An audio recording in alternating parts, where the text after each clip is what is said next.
का अवसर प्राप्त हुआ है, क्योंकि वो अंग्रेजी का एक फ्रेज है ना, young is age is number, young is feeling.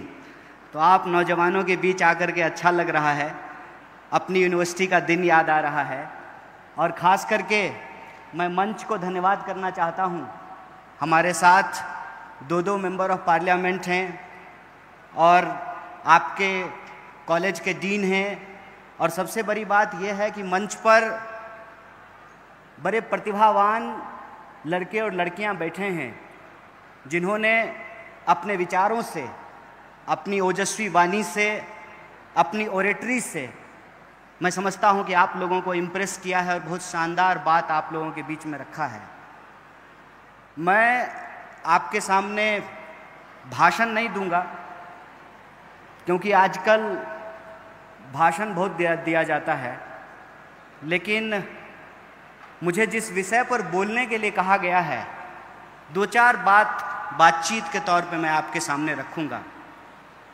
सबसे पहली बात तो मैं इस बात से सहमत नहीं हूं कि भारत को किसी और के नज़रिए के हिसाब से भारत की राजनीति, भारत की विचारधारा और भारत के अंदर रहने वाले जो लोग हैं उनकी चिंतन परंपरा को चिन्हित किया जाए। कहने का तात्पर्य यह है कि यह जो लेफ्ट राइट सेंटर, यह जो कैटेगरी है, यह कैटेगरी एक्चुअली भारतीय कैटेगरी नहीं है। भारतीय कैटेगरी को अगर आप देखेंगे तो भारत में अगर द्वैतवाद है तो अद्वैतवाद भी है और विशिष्टाद्वैतवाद भी है। कहने का मतलब ये है कि एक ही व्यक्ति के अंदर कई गुण होते हैं और कई सारे अवगुण भी होते हैं।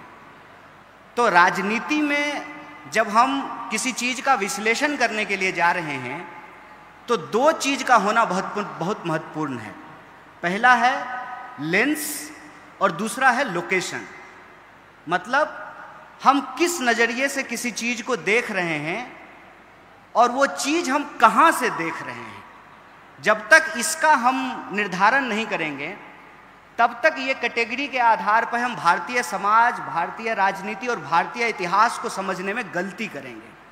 कहने का तात्पर्य ये है कि आजकल ना, जब आप पॉलिटिकल नैरेटिव को सुनेंगे या किसी मंच पर जाएंगे, किसी टीवी डिबेट में जाएंगे, किसी क्लासरूम में अगर आप किसी टीचर को सुनेंगे तो आपको ये महसूस होगा कि किसी के लिए राजनीति मैथमेटिक्स है।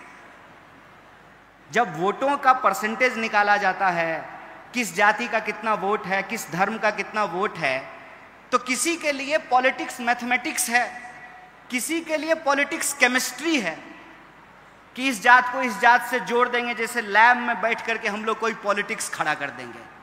और किसी के लिए पॉलिटिक्स इकोनॉमी है, कितना पैसा खर्चा होगा, धन कहाँ से आएगा, चंदा कहाँ से आएगा। और आजकल चल भी यही रहा है, तुम मुझे चंदा दो मैं तुम्हें धंधा दूंगा, आप मुझसे चंदा लीजिए, फिर जब हमारी सरकार आ जाएगी तो हम आपको धंधा दे देंगे। चल भी यही रहा है। तो अगर आप इस देश का लीडर बनना चाहते हैं या as a political science student आप इस देश को समझना चाहते हैं, और जो एफर्ट है MIT का कि हमको पढ़ा लिखा नेतृत्व खड़ा करना है, तो सबसे पहले आपको ये समझना पड़ेगा कि राजनीति है क्या। जब तक राजनीति समझ में नहीं आएगी, ये लेफ्ट राइट सेंटर ये भी समझ में नहीं आएगा।